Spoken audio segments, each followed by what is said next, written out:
संकल्प सत्याचा असला पाहिजे. सत्याच्या संकल्पाला भगवंत सहकार्य करत असतो आणि हा संकल्प खऱ्या अर्थानं पूर्ततेत जात असतो. छत्रपती शिवाजी महाराजांनी संकल्प केला आणि शिवाजी राजे आपल्या कार्याविषयी एकनिष्ठ राहिले.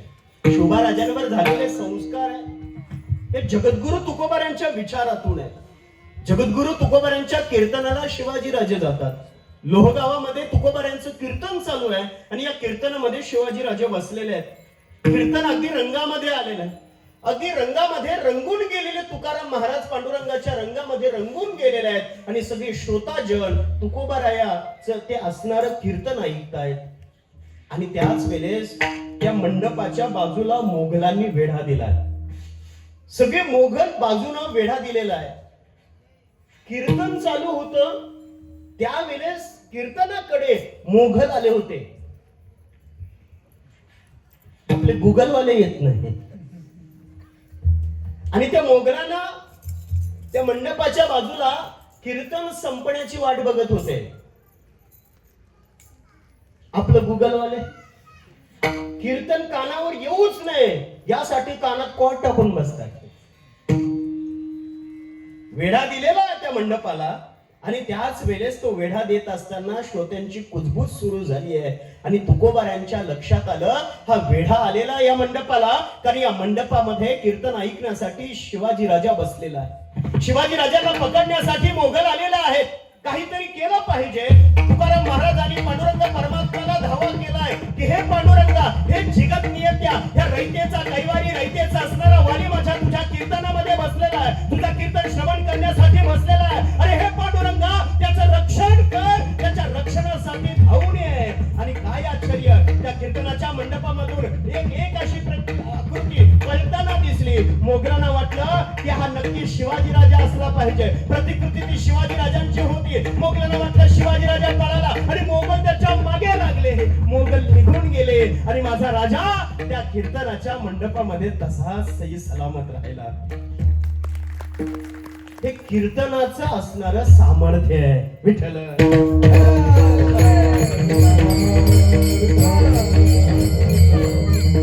जगद्गुरु तुकोबाराय वेळोवेळी छत्रपती शिवाजी महाराजांना उपदेश करतात. जगद्गुरु तुकोबारायांच्या माध्यमातून शेतकऱ्यांची पोरं, कष्टकऱ्यांची पोरं, कामगारांची पोरं, 18 अलुतेदार, 12 बलुतेदार हे सगळे जण एकत्रित आले. कारण का तुकोबारायांनी त्यांना समजावून सांगितलं, अरे तुम्हाला धर्म कळत नाही का? धर्मासाठी एकत्रित आलं पाहिजे. धर्माच्या व्यासपीठावर एकत्रित आलं पाहिजे. धर्माच्या मंडपामध्ये एकत्रित आलं पाहिजे. एका ध्वजाखाली आपण एकत्रित आलं पाहिजे. अरे गटातटामध्ये का जाता? लाचारी का पत्करता? अरे दुसऱ्याचे का होता? व्हायचं असेल तर त्या शिवाजी राजाचं व्हायचं असेल तर भगव्याचे व्हायचं असेल या स्वराज्यासाठी मरा. तुकोबारांचे उद्गार आहेत. धर्म तो न कळे काय झाकीले डोले. आणि तुकोबारा म्हणतात की तुम्हाला प्रत्येकाला धर्माचं पालन करायचं आहे. धर्माचे पालन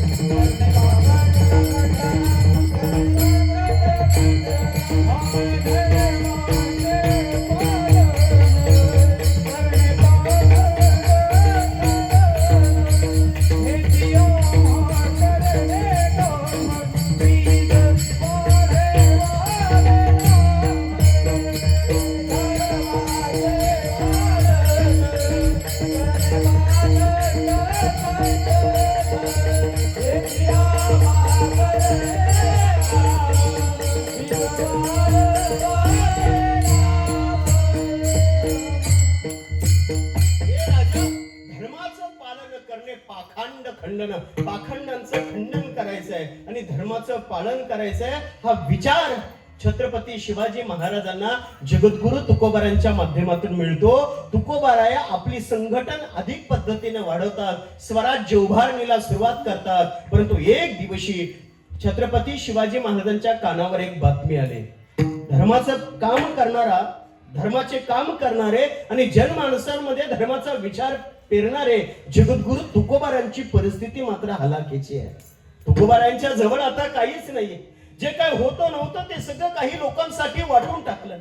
25 बैलगाड्या भरतील एवढ्या कर्ज खतावणीच्या वह्या जगद्गुरु तुकोबारांनी इंद्रायणीच्या डोहामध्ये अशा फेकून दिल्या.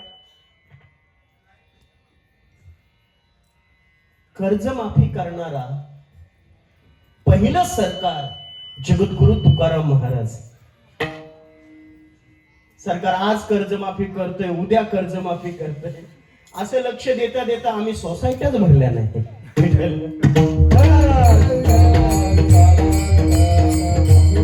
सगळं काही लोकांना वाटून दिलंय. दुष्काळ पडलाय, लोकांना खायला अन्न नाहीये. तुकोबारांनी घरातलं सगळं अन्नधान्य लोकांना वाटून दिलंय.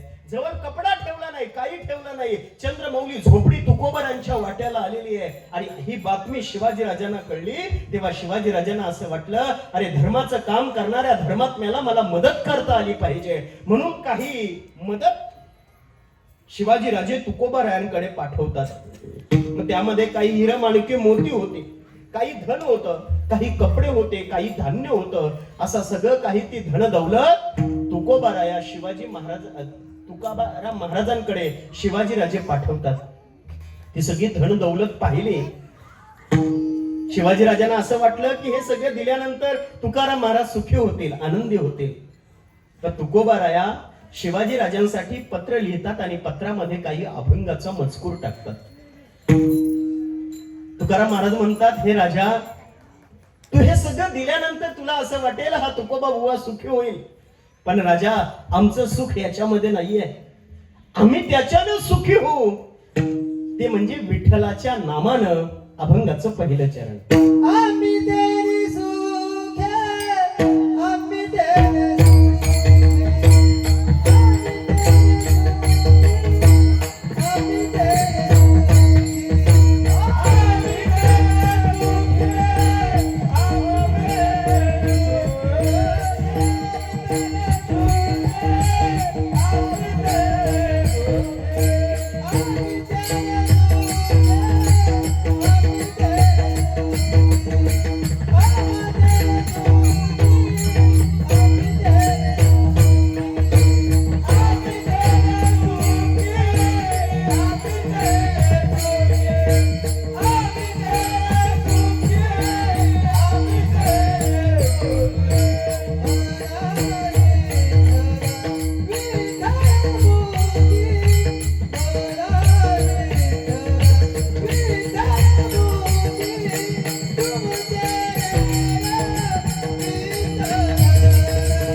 आम्ही सुखी व्हावं तर काय करा, आम्ही तेने सुखे.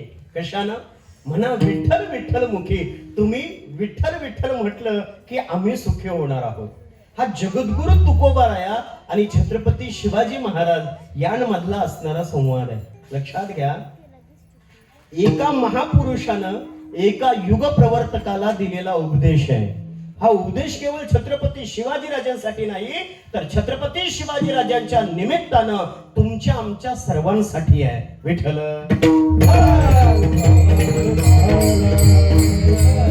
भगवान श्रीकृष्णानं गीता सांगितली कुणाला? अर्जुनाला. अर्जुनाला सांगितले म्हणून अर्जुन आणि कृष्ण बघून घेतील. आम्हाला काय घेणं देणं आहे? आम्ही गीतेकडे बघायला तयार होत नाहीये. गीता ग्रंथ आज आमच्या घरामध्ये सुद्धा नाहीये. ज्ञानोबा सांगतात कुणासाठी गीता आहे? अर्जुनाचे निकाचे. गीता प्रकाशुने श्री व्याजे, संसार एवढे थोर ओझे फेडिले जगाचे, तुमच्या आमच्या डोक्यावरचे. ओझ कमी करण्यासाठी. लक्षात घ्या, डोक्यावरचं ओझ एक वेळ सहकार्याला सांगून कमी करता येईल, ते उतरवता येईल, पण मनाच्या ओझ्याचं काय?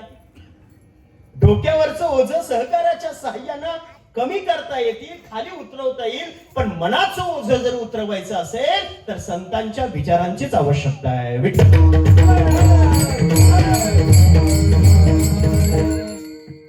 अर्जुन आणि कृष्ण बघून घेतील, आम्ही गीतेकडे पाहायला तयार होत नाहीये. सांगू, आज प्रत्येकाच्या घरामध्ये 1.5 ते 2 लाख रुपयाचे फोन आहेत.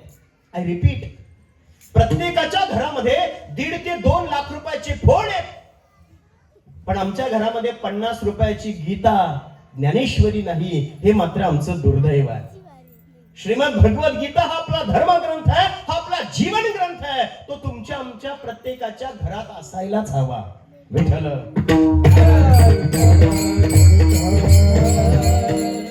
ग्रंथ घरामध्ये असले पाहिजेत. शिवाजी महाराज आणि जगद्गुरु तुकोबरांचा विचार आहे, त्यांना उपदेश केला, आम्हाला काय करायचं? लक्षात घ्या, हा उपदेश संत जेव्हा सांगतात, सहज बोलता होय हित उपदेश, ते सर्व समाजाच्या हिताचाच विचार करत असतात. लक्षात घ्या, तुकोबारा इथे सुख सांगतात, आम्ही तिने सुखी येतो. प्रत्येकाची अपेक्षा सुखासाठी आहे, प्रत्येकाला सुख हवंय. इथल्या लहान लेकराला विचारा, तो सुद्धा सुखच मागतो. आजी जेव्हा लहान लेकराला देवाजवळ हात जोडायला लावते ना, आणि काय सांगते आजी लेकराला? सांगते, सांग देव बाप्पा मला सुखात ठेव. प्रत्येकाला इथे सुख हवं, सुखासाठी धावतो ना माणूस. धावतो कशासाठी? पोटासाठी धावतो, आणि दुसरं पोट कमी करण्यासाठी धावतो. पण दोन्ही मागचा अर्थ काय? मी सुखी झालो पाहिजे एवढाच. सर्व सुखाची आशा जन्म, सर्व सुखाची आशा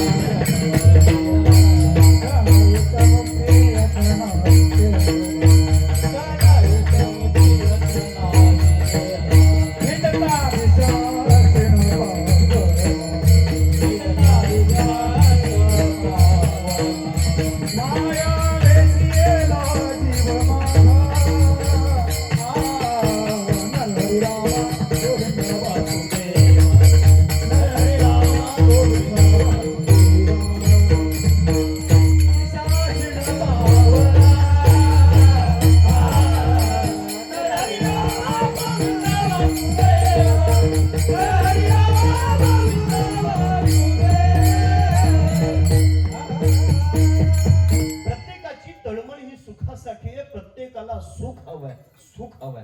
सुखाचे अनेक प्रकार आहेत. इथे विषयजन्य सुख आहे, विषयांच्या माध्यमातून सुख मिळवण्याचा प्रयत्न करतो, पण विषयाची मात्रा अधिक झाली परिणाम दुःख आहे, विषयाची मात्रा कमी झाली तरी देखील परिणाम दुःख आहे. आज काय होते? गुलाबजामुन काल्याला आपण जेवायला बसलो, शेवटच्या पंगतीवर, शेवटच्या पत्रावलीवर, आणि गुलाबजामुनवाला गुलाबजामुन वाढत वाढत आला आहे. त्याच्या बादलीतून तो एक एक गुलाबजामुन असा बाहेर काढतो. त्या बादलीत जेवढा पाणी नसतंय ना, त्याच्यापेक्षा जास्त पाणी आपल्या तोंडाला सुटतंय. आता पण सुटलंय. आणि नेमकं ती गुलाबजामुनवाला आपल्या पत्रावलीवर यावं आणि गुलाबजामुन संपावेत. काय वाटेल आता? दुःख वाटेल. सुख पाहता जवा पाडे,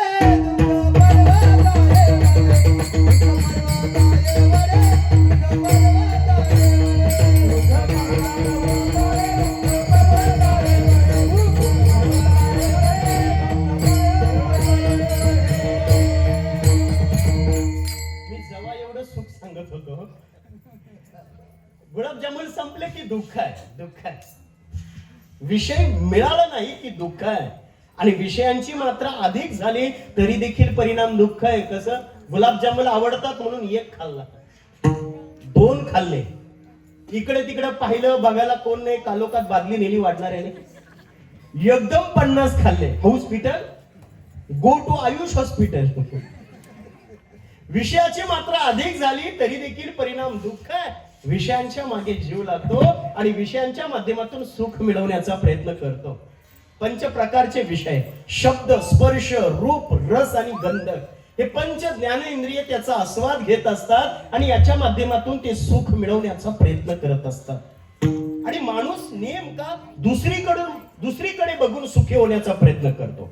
आपल्याकडे काय आहे, किती असू द्या, याच्यामध्ये माणूस कधी सुखी आणि समाधानी होत नाही. तो सारखं दुसऱ्याकडे बघत असतो. मेरी ड्रेस इसकी, मेरा ड्रेस इसकी ड्रेस से सफेद नाही, असंच काहीतरी. माझ्या साडीपेक्षा त्यांची साडी भारी आहे. सुखी माणूस होत नाही. सारख्या इच्छा, डिझायर माणसाच्या वाढत असतात. ह्या इच्छा कशा आहेत माहिती? रामायणातल्या अहिरावण महिरावणासारख्या आहेत. अहिरावण महिरावणाचं रक्त जमीन सांडलं की हजारो अहिरावण महिरावण पुन्हा जन्माला यायचे, पुन्हा निर्माण व्हायचे. एक इच्छा झाली की दुसरी इच्छा माणसाची तयार होते. घर बांधलं की त्याचं फर्निचर केलं पाहिजे, त्याची चांगली लादी घातली पाहिजे, त्याचं चांगलं डेकोरेशन केलं पाहिजे, त्याला चांगला कलर लावला पाहिजे, आणि मग हा गच्चीवर जातो आणि मग गच्चीवरून दुसऱ्याचं घर बघतो. आणि तो म्हणतो यंदा लावलेला कलर उरला, दिवाळीला परत लावायचा. सुख माणूस दुसऱ्याकडे पाहून मिळवण्याचा प्रयत्न करत असतो. एक डोंगर आहे आणि त्या डोंगराच्या कातळामध्ये खडकावर एक शिल्पकार त्या दगडातून मूर्ती घडवत होता. सुंदर अशी पांडुरंगाची मूर्ती घडवत होता. चिनी हातोड्याचे घाव घालत होता. पण त्याच वेळेस त्या ठिकाणी फॉरेस्ट अधिकारी आला आणि त्याने सांगितलं काम थांबव, this area under forest section. इथं काम करायचं ना, फॉरेस्ट वाले जागा देत नाही, झाड पण देत नाही, हातभर जागा देत नाही, पण आमच्या शेतकऱ्यांच्या जागेतून मात्र रस्ते नेले जातात. शेतकरी भूमीहीन होत चाललाय. त्यानं सांगितलं काम थांबव. काम थांबलं गेलं. त्यानं विचार केला, देवाला सांगितलं, देवा अरे मी तुझीच मूर्ती घडवत होतो, पण हा फॉरेस्ट अधिकाऱ्यानं काम थांबवलं. याचा अर्थ सर्वात जास्त पॉवरफुल, शक्तिशाली हा फॉरेस्ट अधिकारी असला पाहिजे. मला अधिकारी बनव. तथास्तु, देवानं त्याला अधिकारी केला. हा अधिकारी कार्यालयामध्ये, ऑफिसमध्ये लगेच कनिष्ठांना ऑर्डर देऊ लागला, हे पटापट कामं करा, लवकर कामं करा, बंधारे नीट बांधा, वृक्षारोपणाचे खड्डेच बनवा, रोपण दुसऱ्या वर्षी करू, इस्त्रीला दिलेले कपडे घरी न्या. अधिकारी ना. आणि त्याच वेळेस त्या कार्यालयामध्ये नगराध्यक्ष आला. नगराध्यक्ष झाले का आता? चालू आहे. नगराध्यक्ष आला आणि नगराध्यक्ष आला आणि नगराध्यक्षाचं सगळं काही त्याने सांगितलं, हे आमची कामं अगोदर करा, तुमची कामं बाजूला ठेवा. तो अधिकारी म्हणाला, देवा माझ्यापेक्षा तर पॉवरफुल हा नगराध्यक्ष आहे, देवा मला नगराध्यक्ष बनव. तथास्तु, देवानं त्याला नगराध्यक्ष केला. हा लगेच नगराध्यक्ष जाऊन प्रचार करू लागला, सभा घेऊ लागला, पुन्हा निवडून आलो पाहिजे, पुन्हा नगराध्यक्ष झालो पाहिजे. सभा घेऊ लागला. त्याच्या अंगाची लाही होत होती. तो देवाला सांगू लागला, देवा हा सूर्य मला त्रास देतो, याचा अर्थ हा सूर्य अधिक पॉवरफुल आहे, देवा मला सूर्य बनव. तथास्तु, तो सूर्य झाला. आग ओकू लागला. अंगाची लोकांची लाही झाली. सगळी लोक घरामध्ये जाऊन बसली. बाहेर मात्र कोणी यायला तयार नाहीये. पण एक शेतकरी मात्र आपल्या काळ्या आईची सेवा करता करता आपली पाठ खाली करून घेत होता. त्याला उन्हातानाची पर्वा नव्हती. सूर्यानं पाहिलं, अरे हा एकटाच माणूस, एकटा शेतकरी शेतामध्ये राबतो, बाकीची सगळी जण घरात बसलेत. याचा अर्थ हा काय एवढा काम करतोय? कारण त्या शेतकऱ्याच्या अंगाला घाम फुटायचा. शेतकऱ्याच्या अंगाला वाऱ्याची हळूच झुळूक लागली की त्याला प्रसन्न वाटायचा. 2 एसीपेक्षा जास्त गार वारा त्याला त्या घामानं भिजलेल्या अंगाला लागलेल्या वाऱ्यानं मिळायची. आज आपल्या घरात 2-2 एसी आहेत, 4 फॅन आहेत, तरी पण गरमच आहे ना. का? माणूस आतून गरम आहे ना. चहा गरम गरम लागतो माणसाला. हॉटेलमध्ये गेल्यानंतर म्हणतो गरमागरम चहा दे आणि फुंकर मारून पितो. दोघे जण गेलो हॉटेलमध्ये प्रचार करून आणि हॉटेलवाल्याला सांगतात, तुझ्या हॉटेलमध्ये ज्या काही गरमागरम असेल ते आम्हाला पहिले दे. हॉटेलचा वेटर हुशार होता. त्या वेटरनं त्याच्या भट्टीतले निखारे काढले एक प्लेट आणि आणून टेबलावर ठेवले. हे बहादर होतं, 4 पक्ष फिरून आलेले. याने खिशातून सिगारेट काढला, त्या निखाऱ्यांच्यावर पेटवला आणि नीट निघून गेले. माणसाला गरम आहे, किती गरम डोक्याचं. घरामध्ये थोडीशी काही बायको बोलली, रागराग करणार, मुलाबालांची मारझोड करणार. घरामध्ये कधी सुख शांती नाहीये, घरामध्ये सारखे चिडचिड करणार. आणि माणूस कुरकुरे खाऊन पण कुरकुर करतो. आतून गरम आहे ना, शांत त्याला कधी बसताच येत नाही. मोबाईलची बॅटरी थोडी लो झाली की लगेच अस्वस्थ होतो. 55%, आता कसं काय करायचं. नको त्या गोष्टीचं टेन्शन घेतो माणूस. हा विचार करू लागला की हा सुखी कसा आहे. सूर्यानं पाहिलं, वाऱ्याच्या हलू झुलके मुलं याला सुख मिळतं. याचा अर्थ वारा जास्त पॉवरफुल आहे. देवा मला वारा बनव. आणि तथास्तु देवानं त्याला वारा केला. हा वारा झाला आणि सुसाट वाऱ्याच्या वेगानं वाहू लागला. लोकांची घरं त्यानं तोडू लागला, उद्ध्वस्त करू लागला, जमिनीची नासधूस करू लागला, झाडं मोडू लागला. आणि हा एका डोंगराला जाऊन अडला. त्याला डोंगराच्या पुढे काही जाता येत नाही. त्याने विचार केला, देवा हा डोंगर मला पुढे जाऊ देत नाही. याचा अर्थ हा डोंगर जास्त अधिक पॉवरफुल आहे. देवा मला डोंगर बनव. तथास्तु देवाने त्याला डोंगर बनवला. आणि त्या डोंगराच्या कातळाला, खडकाला एक शिल्पकार त्या ठिकाणी येतो. त्याच्या हातामध्ये छिनी हातोडी आहे. तो छिनी हातोडीचे घाव घालत असताना एक पांडुरंगाची, भगवंताची मूर्ती घडवत होता. आणि त्या वेदनेनं तो डोंगर विवळत होता. डोंगर देवाला म्हणत होता, देवा अरे हा कोण माणूस आहे की जो मला त्रास देतो, जो मला वेदना देतो. याचा अर्थ हा शिल्पकार अधिक पॉवरफुल आहे. देवा मला तो शिल्पकार बनव. तथास्तु. कोण होता? शिल्पकारच होता ना. पुन्हा शिल्पकार झाला. लक्षात घ्या, माणसाच्या इच्छा, माणसाच्या डिझायर ह्या किती वाढत असतात. प्रत्येकाला वाटतं मी श्रीमंत झालो पाहिजे, मी मोठा झालो पाहिजे, माझ्याकडे सत्ता आली पाहिजे, संपत्ती आली पाहिजे, यासाठी विचार करतो. पण ज्या ठिकाणी तुला ठेवलंय ती अगदी योग्य जागा आहे. त्या योग्य ठिकाणी ठेवल्यानंतर त्याचा सन्मानही आम्हाला राखता आला पाहिजे. ठेविले आनंद तैसेची राहावे, चित्ती असू द्यावे समाधान. तुम्ही जसे आहात, भगवंत कुठलीच गोष्ट चुकीची करत नाही. लक्षात घ्या, देवानं प्रत्येकाला योग्य ठिकाणी ठेवलंय. देवाला आपण दोष देतो, मला काळाच बनवला, त्याला गोरा केला. सांगू, ही निर्माण झालेली सृष्टी आहे ना, हे युनिव्हर्सल त्याचं क्रिएशनने झालंय, त्यांनी तयार केलंय. आणि इथे जन्माला घातलेला प्रत्येकाला भगवंतानं सुंदर बनवूनच पाठवलंय. काय सुंदर बनवून पाठवलंय. पण आम्हाला फाउंडेशन लावल्याशिवाय आम्ही सुंदरच दिसत नाही. विठ्ठल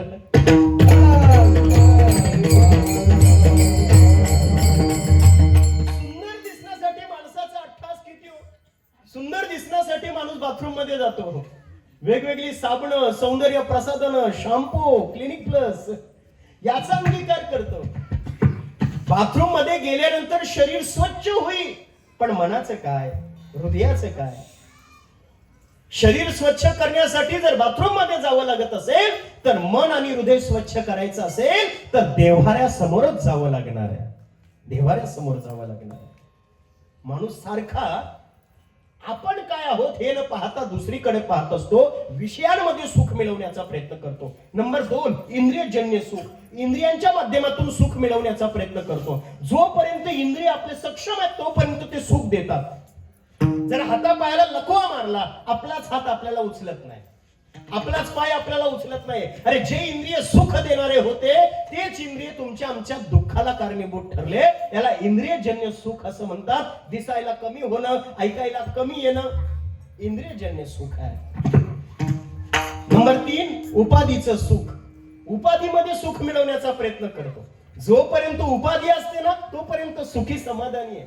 उपाधीमध्ये असलं की लोक सगळेजण रामराम ठोकतात, बसायला खुर्ची देतात, चेअरपर्सन आहे. पण एकदा का पद निघून गेलं की कोणी विचारत नाही. याला उपाधीचं सुख असं म्हणतात. जोपर्यंत उपाधी आहे तोपर्यंत सुख आहे. उपाधी निघून गेली की मग मात्र सुख नाही. नंबर 4, वस्तुजन्य सुख. वस्तूमध्ये सुख शोधण्याचा प्रयत्न करतो. मग आयफोन आमच्या हातात पाहिजे, ऍपलचा फोन पाहिजे, त्याच्यामध्ये आम्हाला सुख आहे. अरे दर 6 महिन्याला माणूस मोबाईल बदलायला लागला. एखादी आवडीची साडी असेल, किती आवडते आपल्याला, पण जर का त्या साडीला एखादा डाग लागला, एखादा जर धागा उसवला, मग दुःख. वस्तूमध्ये सुख शोधण्याचा प्रयत्न करतो, पण वस्तू ती निघून गेली की मग मात्र दुःख आहे, वस्तूजन्य सुख आहे. म्हणून या सगळ्या प्रकारच्या सुखापेक्षा महत्वाचं जर सुख जर का असेल तर ते म्हणजे ब्रह्मसुख. आणि ब्रह्मसुख कधी मिळणार आहे तर आपला एक देव जोपर्यंत करत नाही तोपर्यंत सुख नाही. आपुला तो एक देव करून घ्यावा, तेने विना जीवा सुख नव्हे. जोपर्यंत आपला एक देव करून घेत नाही ना तोपर्यंत सुख नाहीये, सुख नाहीये. घरामध्ये जरा बघा डोकावून, घरामध्ये 5 माणसं असतील ना तर 5 माणसांचे 5 देव आहेत. सांगू, म्हाताऱ्याचा देव वेगळा, म्हातारीचा देव वेगळा, सून एका पंथाला, सासू दुसऱ्या पंथाला. सांगा घरामध्ये विचार कसे काय एक होतील. आम्हाला एक देव नाही का करता येणार, एक धरीला चित्ती आम्ही रखुमाईचा पती, आम्हाला एक आमचा देव करता नाही का येणार. अरे घरातलं बघा, घरातला आमचा देव एक नाहीये.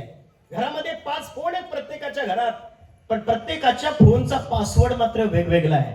काय, अरे एका घरामध्ये राहतो, एका छपराखाली राहतो, 4 भिंतीमध्ये राहतो, घरातल्या 5 माणसांचा पासवर्ड एक नाही का होऊ शकत. नवऱ्याला बायकोचा पासवर्ड विचारायला लागतो, बायकोला नवऱ्याचा विचारावं लागतं. अरे घरातली तरुण तरुणी, मुलं मुली, अरे दर 6 महिन्याला, दर 15 दिवसाला पासवर्ड बदलतात. किती कलह, किती संशय आमच्या घरामध्ये. जिथून मोबाईल आला तिथून घरामध्ये संशय वाढले. आज पती पत्नीमध्ये करार झालाय, नवरा बायको मध्ये, माझ्या फोनला तू हात लावायचा नाही, तुझ्या फोनला मी हात लावणार नाही. बायकोचा फोन वाजतो तरी नवरा फोन उचलत नाही, आवाज देतो, रेश्मा, मी आमच्या रेश्माचं सांगता, तुझा फोन वाजतो बघ. कामावरून घरी यायचं असेल ना तर गावाच्या नाक्यावर गाडी थांबवतो, खिशातला मोबाईल बाहेर काढतो, दिवसभरातले मेसेजेस, फोन कॉल्स सगळी हिस्ट्री डिलीट मारतो आणि मग घरात येतो. काय, आम्हाला माहितीये 9 वाजता घरात येतात, ऍक्च्युली 7च्या आत आला पाहिजे. 9 वाजता घरात येतात, मोबाईलची सगळी हिस्ट्री डिलीट मारावी लागणार आहे. तिकडे तो हिस्ट्री डिलीट मारतो, इकडे ही हिस्ट्री डिलीट मारते. अरे आपल्याच माणसापासून आम्ही काय लपवतो. माणूस हिस्ट्री डिलीट करण्याचा विचार करतो, पण हिस्ट्री निर्माण करण्याचा विचार मात्र करत नाही. विठ्ठल.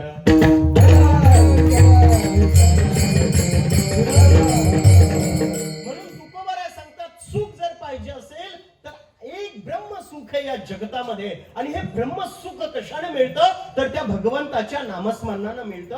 आणि इथे तुकोबार म्हणतात, आम्ही तिने सुखी, म्हणा विठ्ठल विठ्ठल मुखी. भगवंताचं नामस्मरण घेतलं की मग मात्र आम्हाला सुख वाटतं, सुख वाटतं. देवाच्या नामस्मरणानं सुख आहे.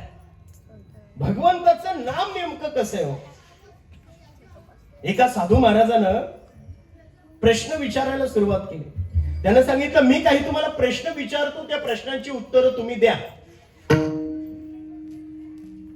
आणि साधू महाराजांनी प्रश्न विचारायला सुरुवात केली.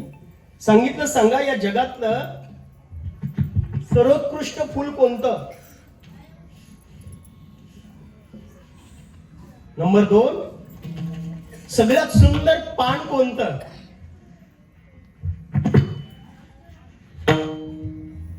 नंबर 3 प्रश्न होता, सगळ्यात गतिशील काय. नंबर 4 प्रश्न होता, सगळ्यात गोड काय. पहिला प्रश्न होता सर्वोत्कृष्ट फुल कोणतं. सगळ्यांनी उत्तर दिलं काय, कमळ. आता कमळ फॉर्मलाय विठ्ठल.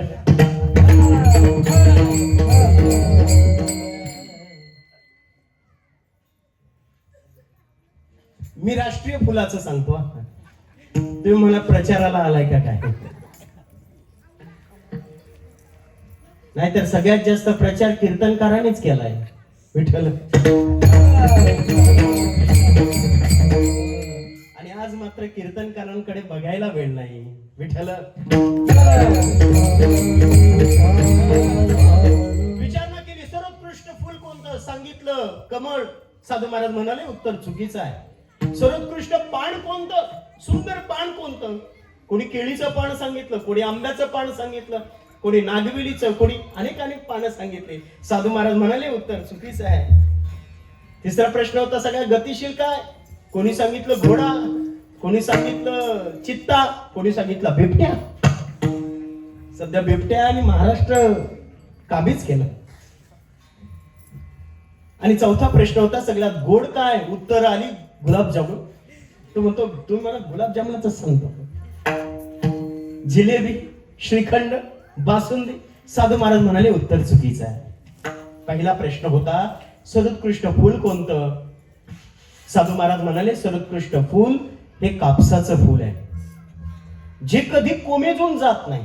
ते सदैव प्रफुल्लित असतं, सदैव टवटवीत असतं आणि ज्याच्यावर प्रक्रिया केल्यानंतर माणसाचं नागो पण झाकलं जातं ते म्हणजे कापसाचं फूल. सगळ्यात पवित्र आहे, सगळ्यात सर्वोत्कृष्ट आहे. सांगितलं सुंदर पान कोणतं?